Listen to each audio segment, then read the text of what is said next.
Cleaning up after someone else's mess. Is there a worse job in the world?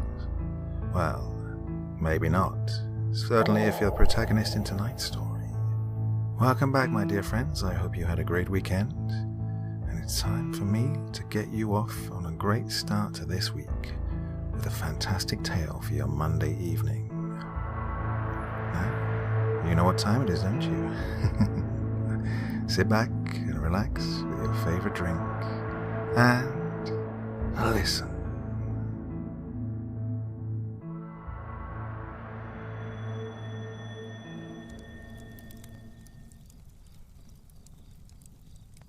So, those that know me and know what I do call me the cleaner. I'm what you might call a bounty hunter. Except I deal with very special cases. Stuff that nobody else can really handle. I seek out the filth, the otherworldly beings, even what you might think of as supernatural, and I terminate it. I don't discriminate. I don't hesitate. I just squeeze the trigger. I'm not open for hire. I only take contracts from one person. And no, I can't bring you into the fold. It's something you're born into, and there's only ever a handful of us alive at a time. I can't go too far into the details, but I am allowed to say this. It all starts with a slip of paper, usually an envelope in the mail. Sometimes, though, in very rare cases, I will get a letter in person. I call her Star. She's not allowed to tell me her real name. And no, Star isn't her code name. Traditionally, someone like her would just be called a messenger. Nothing else.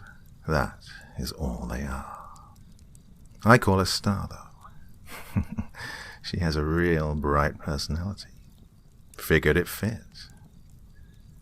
Now, I'm going to share a story with you all. Not that I'm really a storyteller, so you'll just have to forgive me if the format is weird. But I'll let you in on my life. Peel back the curtain just a little. I had a case a few years back.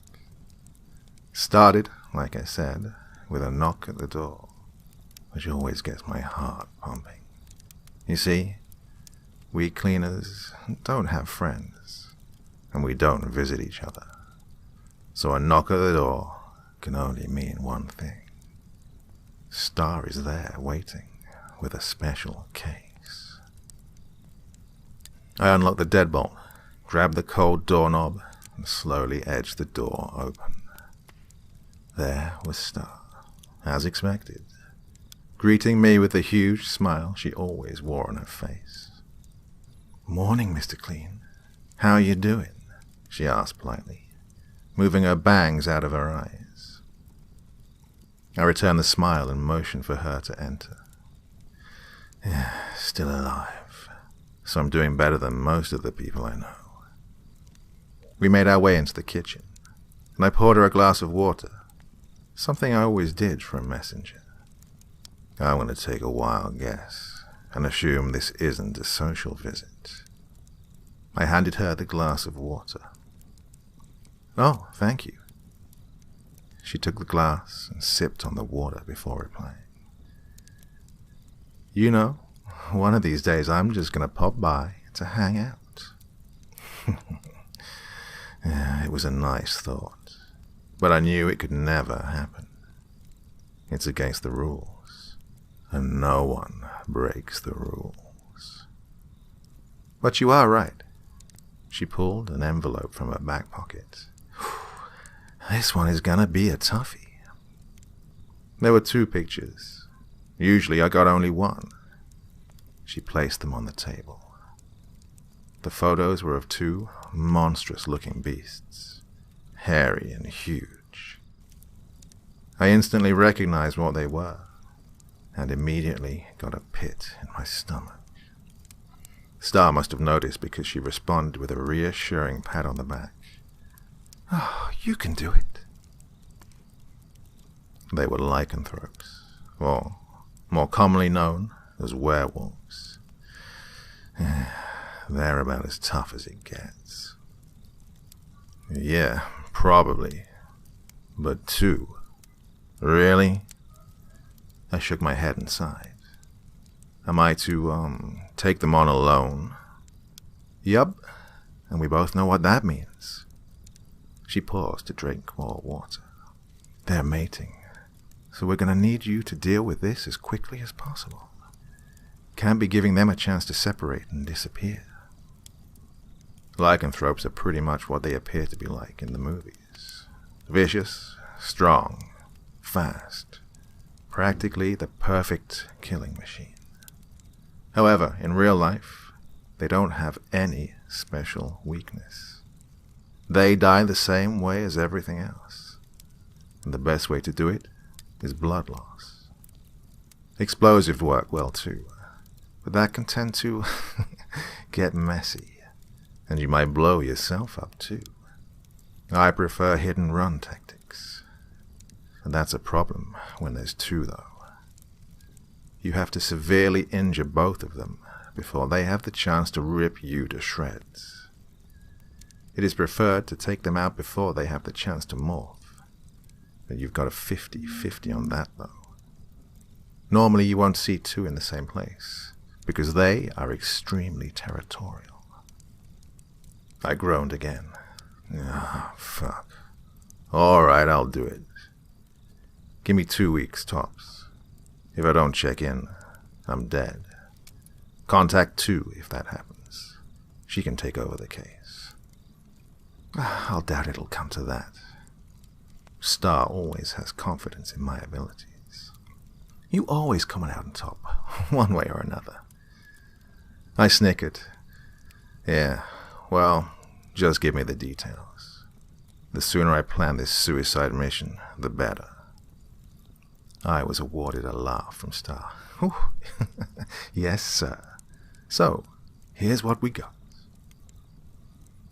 So, of course, I can't actually go into the details of the locations and the contacts we used in the area.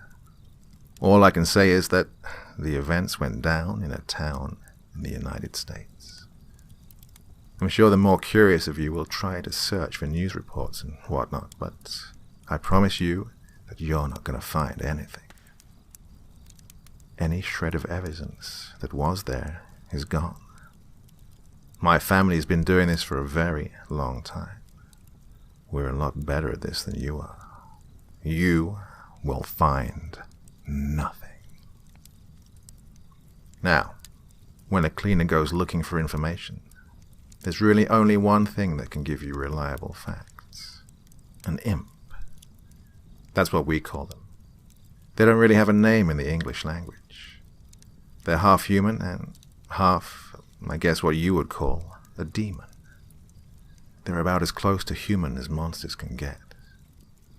I know they may sound scary, but there's a reason we call them imps. They're small, weak, feeble creatures. The only thing they have going for them is their longevity. They're pretty much immortal. And only a handful of them are still living. So, being that they pose no threat, we don't put them on the kill list. Imps are good for one thing, and one thing only. Information gathering. Ins and outs, they know it all. And for a price, they'll tell you everything you need to know. So, when I arrived at the small town, I arranged a meeting with the local imp via my contacts. Naturally, he wanted to meet in a public place. The otherworldly aren't really trusting of us cleaners. It was the middle of the day when we met. I spotted him sitting on a bench, right in the middle of the park.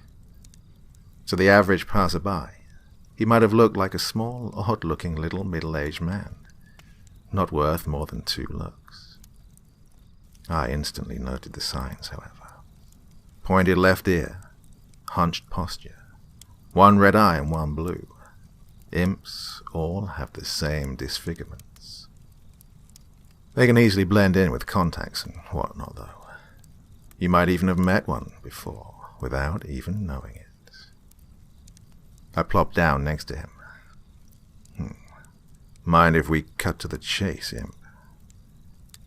The Imp grunted and turned to face me, his thick brows already furrowed. Yeah, you're all the same, you cleaners. Been dealing with you lot for over a century. Always impatient. Never enough time to chat, eh? He sighed deeply, obviously not wanting to be there. I shrugged my shoulders. Sorry if I don't ask you about the weather. I've got a job to do. Neither of us gets paid by the hour. Now, tell me about the doggies. The Imp looked at me, eyebrows still furrowed, notably displeased with my response. Well, treating them like dogs will definitely get you 6 feet under. I didn't respond, silently encouraging him to continue. There's 2 of them. They're young, early, maybe mid-20s. They're gonna be strong, but you've got to get the upper hand with experience, I would think. He paused as a mother and her rather chubby kid passed by. 3 victims so far, but they were all human, so they won't be ready for something like you. He scratched his hairy chin and looked at me with his mismatched eyes. The female's name is Karen, the other, Brandon. And where are Karen and Brandon staying? I inquired. There's a lodge in the woods, east, all the way at the back. They're on private property. They stay there on the weekends. He rubbed his eyes and yawned. Are we done yet? I need a nap. Last question. Why haven't they been caught yet? 3's a lot of missing people. The Imp was quick to respond. They only take homeless. People that won't be missed. And before I could get anything else, he was up on his feet, hobbling away. Good luck, cleaner. You're gonna need it.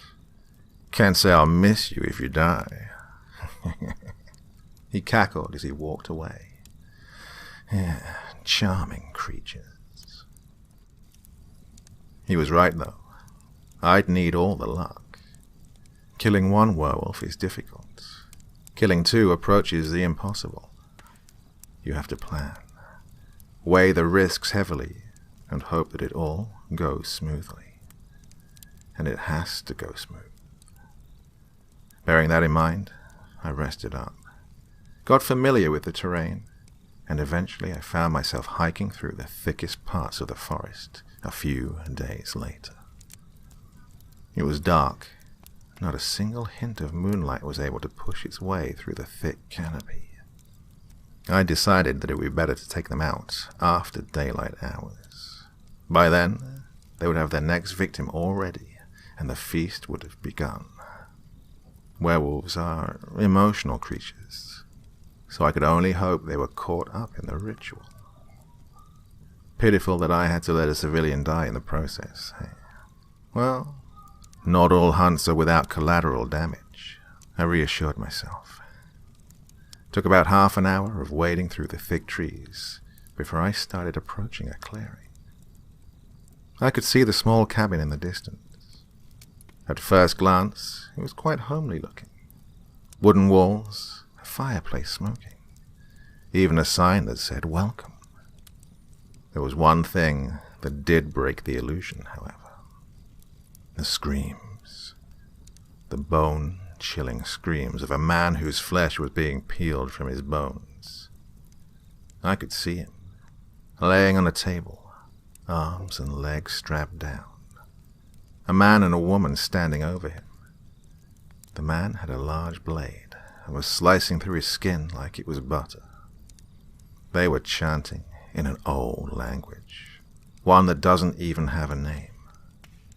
Their voices were guttural, and a deeper pitch than humans were possible of making. It was the mating ceremony. They flay the victim alive, eat the skin, drain the blood into buckets, and then smear themselves in the blood. It was a sick and twisted ritual, and I didn't give them the chance to finish it. I looked down the iron sights of my rifle, picking my first target, the male, Brandon. The first shot ripped through the forest until it found its mark. The bullet tore through the man's chest, stopping his heart in an instant. Blood spattered on the ground as he slumped to his knees and fell to his face. Karen reacted almost instantaneously and dashed behind the trees to the right of the house. I expected that, though.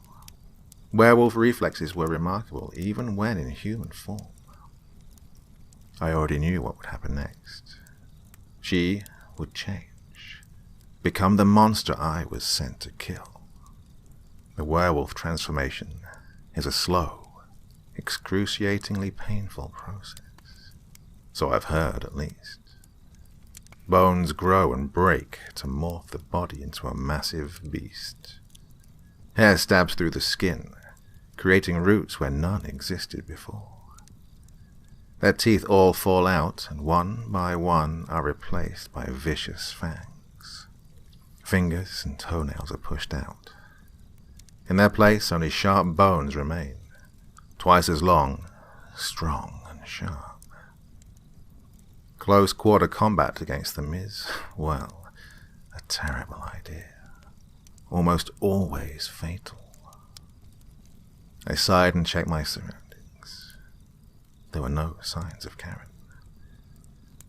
Maybe she... An abrupt, inhuman screech tore through the forest. It was distant, but they were known for their ability to cover ground fast. Everything got quiet after that.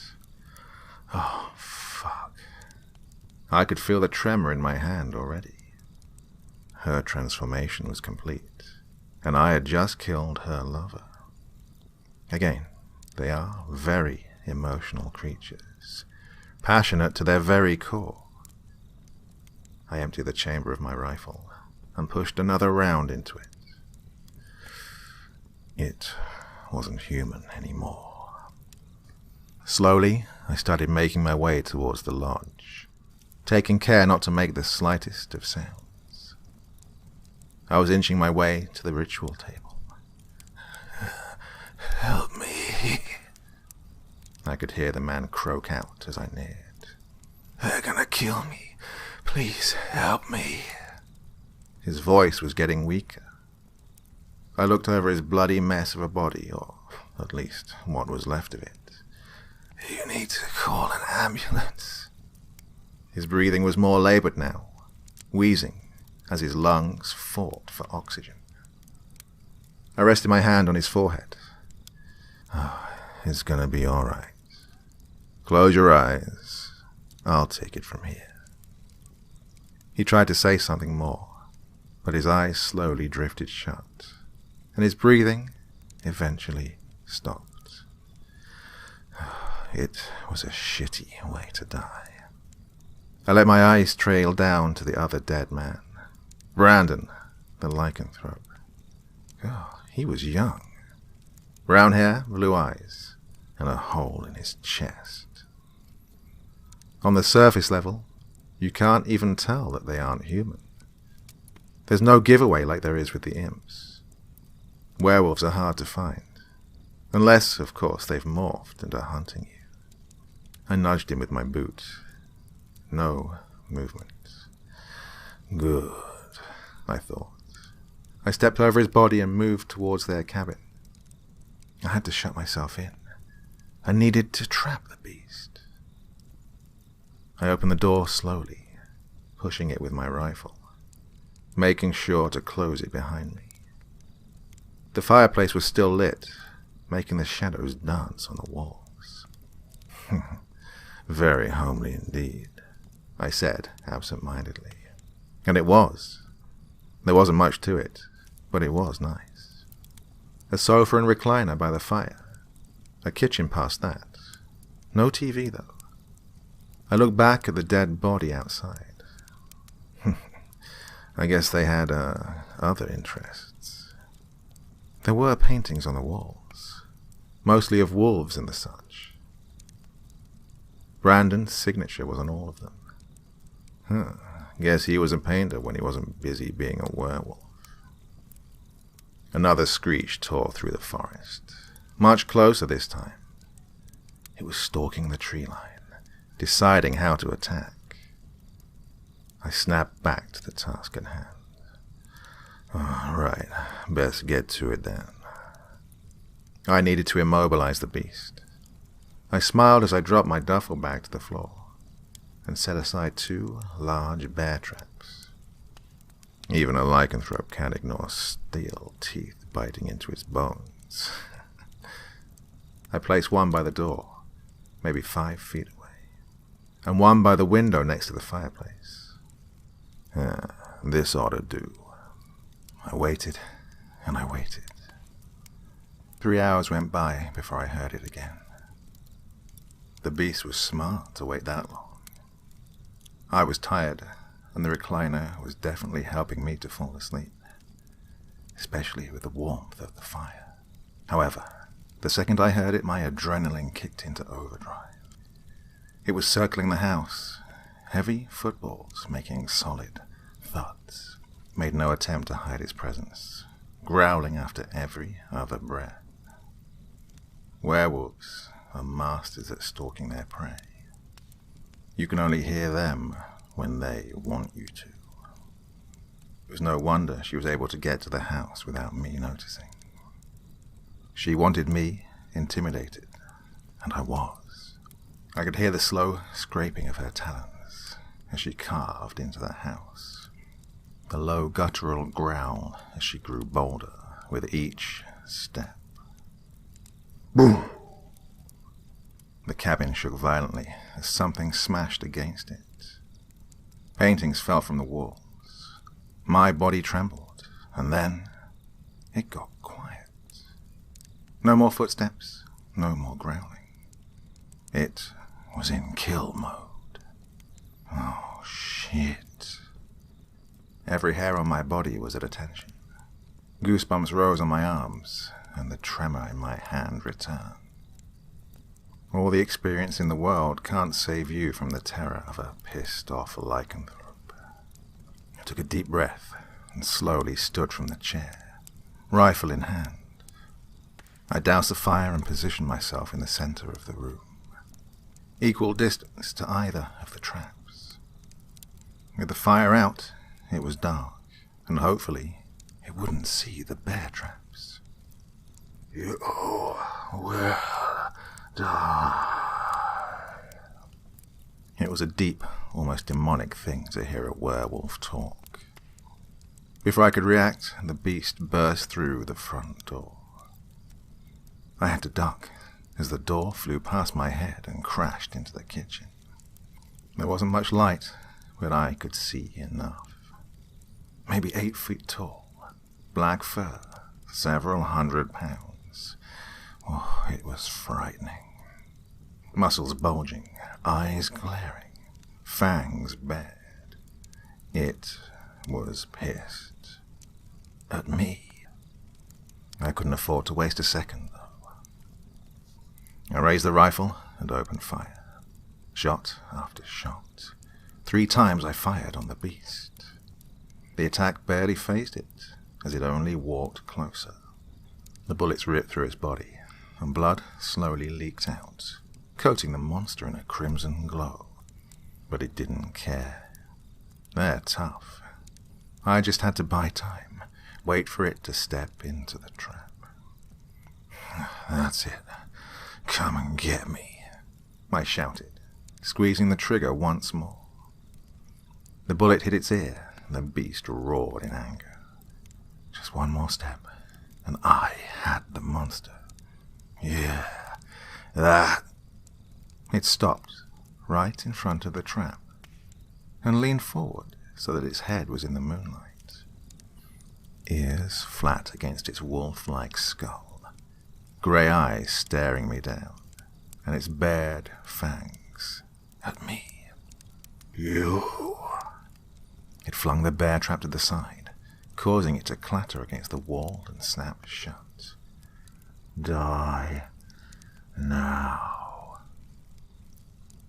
It roared menacingly, and before I could react, it lunged at me, clearing the distance in one leap.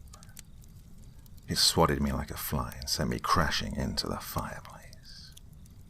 I hit hard and nearly cracked my skull open on the brick. Her sharp claws had sliced through my vest like butter and gashed me open. Everything was blurry, and my head felt like it was swimming in circles. I managed to push myself off the ground. I was greeted with another ear-splitting screech. I felt my eardrums pop as I fell back against the fireplace. Even across the room, I could feel how hot its breath was, and the smell. Oh, it reeked of death. However, I couldn't afford not to act, so I reached for the pistol on my belt and opened fire again. I was dazed, but I got lucky. The bullet hit it in the head. It wasn't enough to kill it, not by a long shot, but it gave me a chance to move. I could see it fall back and break the dining table it was next to. It was disoriented, and I used that to make my way to the window. I stumbled as I walked, almost falling on the trap that I'd set earlier. I lifted the glass pane and threw myself onto the windowsill. I let my body slowly slide out the other side. I needed to put distance between us and formulate a new plan. Oh! My ankle erupted in pain. I could hear an audible pop as the werewolf crushed my bone with its grip, whilst also digging its sharp claws into my skin. It had caught my leg just as I was sliding out. "Oh, you fucking bitch," I shouted. My entire leg felt as though it was on fire.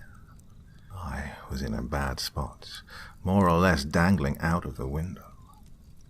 I could see its head sticking halfway out of the window now. I fired multiple rounds into its jaw, not giving it a chance to finish a sentence. The beast jerked its head back, smashing the top of the window as it did. I felt my ankle slip from its grip and my head smash on the ground as I fell onto the grass. I couldn't stand. My vision was fading, and the last thing I could hear was the beast pounding on the walls. "Oh," I groaned as I sat forward. I was alive, but only barely. I was in a puddle of my own blood, and I couldn't use my left leg. It took me nearly 10 minutes to stand up, and another few to hobble over to the cabin window. What was left of it anyway? Karen, the werewolf, was seemingly dead. I leaned myself against the walls and peered inside. From what I could see, it looked as though the beast had bled out. Several bullet wounds, a bear trap still clamped on its ankle. Guess you stepped on it right before you snatched my leg.